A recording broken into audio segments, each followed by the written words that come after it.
Sa ibang balita, inareklamo ng Bureau of Internal Revenue si dating presidential spokesperson Harry Roque at kanyang asawa at kanilang abogado dahil sa hindi umano pagbabayad ng tamang buwis.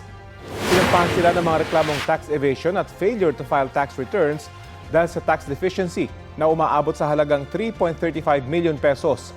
Kaugnayan sa sinasabi ng BIR na transfer of shares at pagtaas ng authorized capital stock sa Biancham Holdings and Tradings Incorporated.